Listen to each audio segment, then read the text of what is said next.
입 벌려라. 시사 들어간다. 여러분, 이번에 있었던 범죄 폭로쇼 보셨나요? 웬만한 예능보다 재밌던데. 이번 국힘당 전당대회에서 국힘당이 또 국힘당답게 국힘당했습니다. 당무 개입과 국정농단, 불법 댓글 부대 운영, 공소 취하 청탁에다가 실제 난투구까지 말 그대로 국힘당스러운 명장면들이 줄줄이 이어진 덕분에 심심하지는 않더라고요.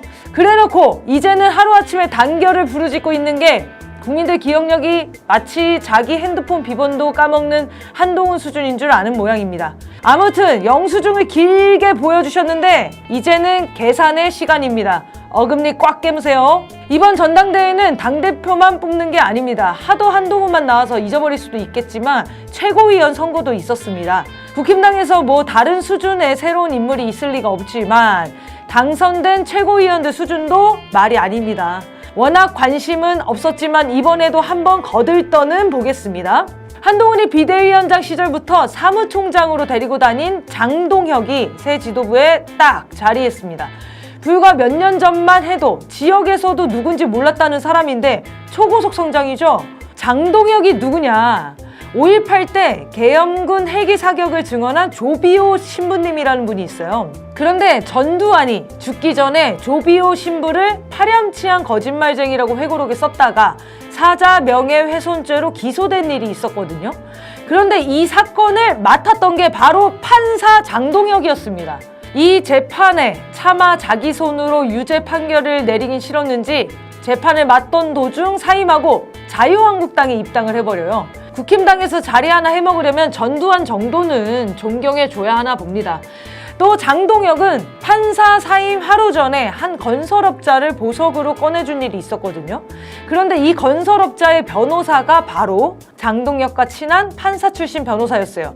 그리고 이 변호사는 보석 대가로 2억 2천만 원을 받은 게 밝혀졌고요. 과연 그 돈은 그 변호사에게만 머물러 있었을지 의문입니다. 다음은 김재원입니다. 이 정도면 뭐 김재원은 직업이 최고위원이라고 해야 되나 봐요. 기회주의자의 전형이죠.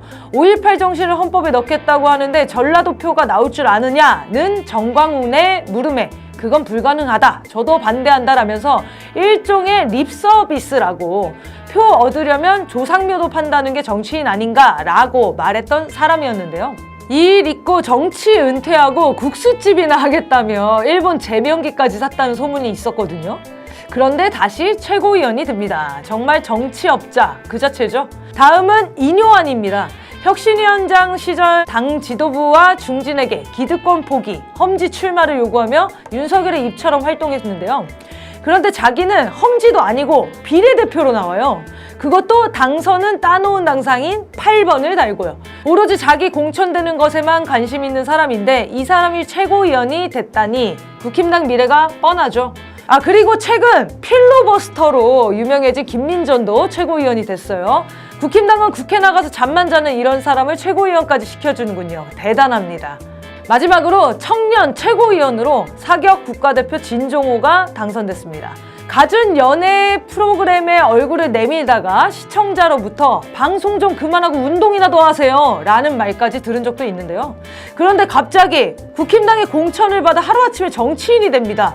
사격 국가대표라면서 보수의 총알을 가지고 거짓과 선동으로 국민을 기만하는 세력을 응징하겠다라고 하던데 서북 청년단의 사격술이 부러웠던 건가요? 또 야당을 향해서는 대한민국을 부정하는 무도한 세력이라며 극우 정체성을 확고히 해주던데 진종호가 집 차고에 곱등이도 사격으로 잡는다는 거 아시나요?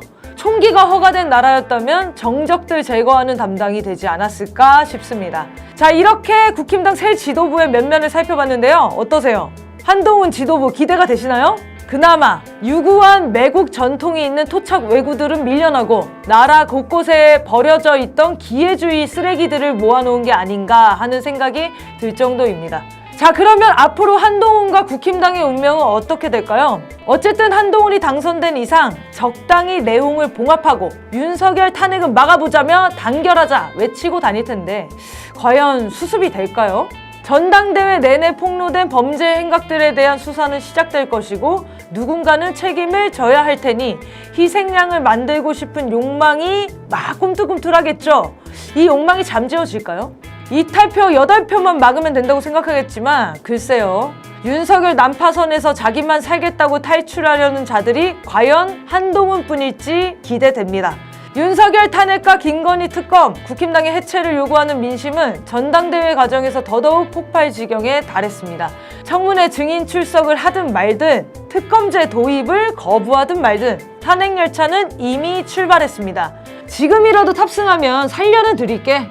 대신 앞으로 살아갈 곳은 감옥일 겁니다. 지금까지 입 벌려라 시사 들어간다 이빨씨였습니다.